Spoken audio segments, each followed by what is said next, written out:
There is something I would like to share with you today.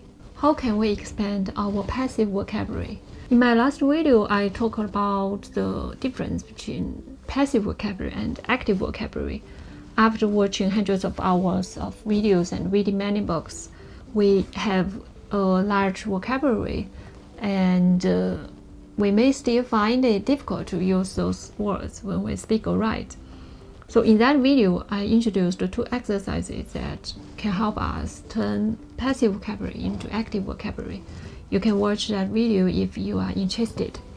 So today, I would like to focus on passive vocabulary itself, because passive vocabulary is the first step. Before we can actively use a word, we normally need to recognize and understand it first.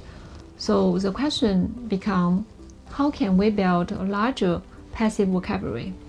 The obvious answer is to watch more videos or read many books, more books. That is certainly important. However, after spending thousands of hours learning languages, I realized that I have made two important mistakes. I would like to share them with you so that you don't make the same mistakes. The first mistake was not looking up unfamiliar words. When we watch a video or read a book, we can often infer the general message, the meaning from the context. We probably think, I understand the message, so I do not need to check this word in vocabulary in a dictionary. Inferring meaning from context is a useful skill, and it's a habit. However, if we never look up unfamiliar words, we may repeatedly encounter the same words without even truly learning them. That means we need to spend more time studying short passages or short video clips more carefully. We should look up unfamiliar words and expressions, check their exact meanings, and understand how they are used. That is an important part of the learning process. For example, we may have a habit of watching the news, watching the film, reading a book for like 50 or 20 minutes a day.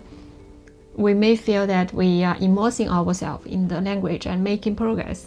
And to be honest, I maintained this habit for almost a year and a half while learning French. It certainly helped me develop a better feeling for that language, so I could not say that it was useless. But I did not make as much progress I had expected during that period. And then later, I changed my method. I started posting videos and looking up the words and expressions that I did not understand. I tried to understand every detail, every single detail that I don't understand. And this took a lot of time.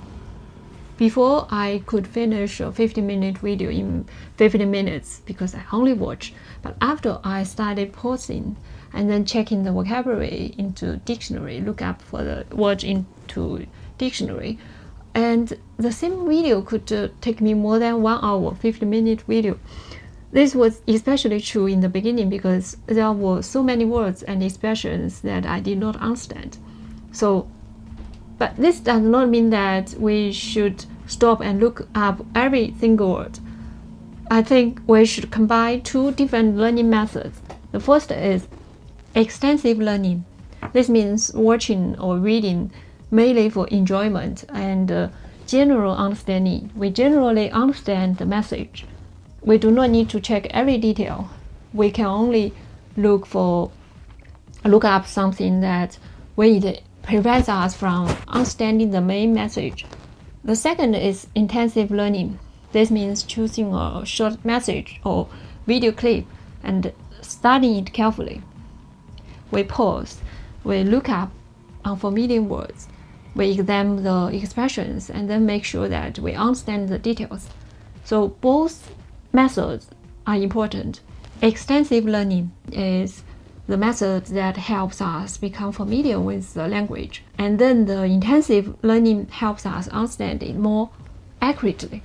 And then after being exposed to a language for a long time, we will naturally begin to guess the meaning of many words from context.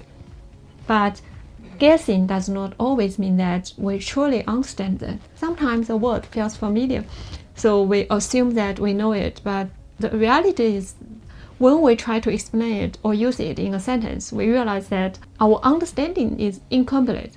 This is the illusion of knowing. Small details may seem unimportant, but over time they can make big difference to our progress. So remember to look up important words and check how they are actually used in the context is very important. The second mistake I made was waiting too long before writing. When we think about writing in a foreign language, we often believe that we first need to read many books and build a very large vocabulary, and then we can write. We think that once we are fully prepared, we will finally be able to start writing. But this is not a helpful, healthy mindset, because we may keep waiting forever. In reality, once we have mastered some basic vocabulary, perhaps around 2,000 common words, we can already begin expressing ourselves. And then the real challenge is not necessarily learning thousands of new words. It is about learning how to use words that we already know, but learn how to use it in different ways. One simple word can appear in many expressions or structures or situations, and we need to experiment them and use them creatively. Try writing sentences, paragraphs, and even short articles, and then we will enjoy the process. We do not need to fully prepare before we begin writing. And I think a good writer does not suddenly become a good writer after years of preparation. Every good writer begins as a beginner. And then this recalls me a sentence when I was studying at a French school. I learned a sentence that I really liked. Tout expert a d'abord été un débutant. It literally means every expert was firstly a beginner. In other words, we learn by doing. If we never start, we will never improve. So when building our vocabulary, try to do two things. First, read and watch a lot.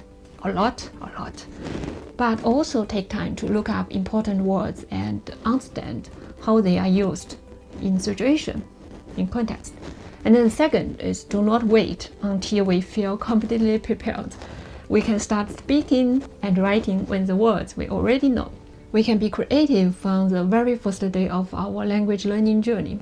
And then this is the message I wanted to share with you today.